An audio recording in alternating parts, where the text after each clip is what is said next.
নারী সংস্কার কমিশন বাতিল না করলে দেশ অচল করে দেয়া হবে বলে হুঁশিয়ারি দিয়েছেন হেফাজতে ইসলামের নেতারা।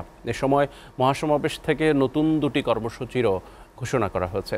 নারীর ন্যায্য অধিকার প্রতিষ্ঠার দাবিতে ৩ মাসের মধ্যে বিভাগীয় সম্মেলন এবং আগামী ২৩ মে বাদ জুমা ৪ দফা আদায়ে বিক্ষোভ মিছিল করবে সংগঠনটি। বিস্তারিত প্রতিবেদনে। ৫ দফা দাবিতে রাজধানীতে মহাসমাবেশ করেছে হেফাজতে ইসলাম। সোহরাওয়ার্দী উদ্যানে দলে দলে আসতে থাকেন সংগঠনটির নেতাকর্মীরা। সমাবেশ স্থলে কয়েক হাজার মানুষের সমাগম ঘটে। সাংবাদিক মাহমুদুর রহমান বলেন, নারী নীতি নিয়ে লড়াই করতে গিয়ে মূল লড়াই থেকে সরে যাওয়া যাবে না। আপনারা নারী নীতি নিয়ে লড়াই করতে গিয়ে বৃহত্তর লড়াই থেকে সরে যাবেন না। আমাদের বৃহত্তর লড়াই ভারতীয় সাম্রাজ্যবাদের বিরুদ্ধে লড়াই।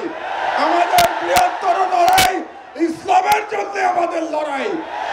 আপনারা যদি নারী নীতির মতো একটা ইস্যু দিয়ে আন্দোলন করেন তাহলে আমাদের যে বৃহত্তর আন্দোলন এটা ক্ষতিগ্রস্ত হবে।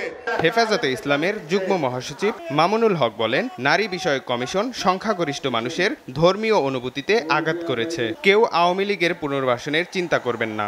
আওয়ামী লীগকে আবার বাংলাদেশের রাজনীতিতে যদি পুনর্বাসন করবার কোন দুঃস্বপ্ন কেউ দেখেন তাহলে আমরা পরিষ্কার ভাষায় বলে দেই, তার সঙ্গে আমরা আওয়ামী লীগের চেয়ে ভিন্ন কোনো আচরণ করব না।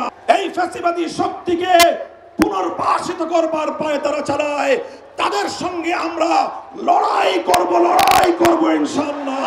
জাতীয় নাগরিক পার্টির দক্ষিণাঞ্চলের মুখ্য সমন্বয়ক হাসনাত আব্দুল্লাহ বলেন, যে আওয়ামী লীগ আলেম ওলামাদের ওপর অত্যাচার করেছে তাদের পুনর্বাসন এদেশে হবে না। যেটির মধ্য দিয়ে নারীদের অধিকার নিশ্চিত হয়, যেটির মধ্য দিয়ে নারীদের সম্মান নিশ্চিত হয় এবং আমাদের দেশের ধর্মীয় এবং কালচারাল সাংস্কৃতিক যে সম্মান অক্ষুণ্ণ থাকে, সেই অধিকারগুলো সেই সংস্কারগুলোতে আপনাকে জোর দেওয়ার জন্য আহ্বান জানাচ্ছি।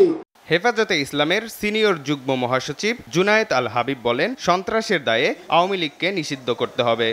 বাংলাদেশে যে হত্যাকাণ্ড নির্যাতন চলেছে তাতে প্রমাণ করেছে বর্তমান বিশ্বের দরবারে সবচাইতে বড় একটি সন্ত্রাসী সংগঠন আওয়ামী লীগ।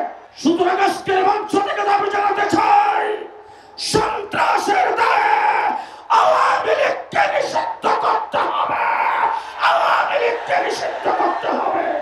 Mamun Hussain, SA TV, Dhaka.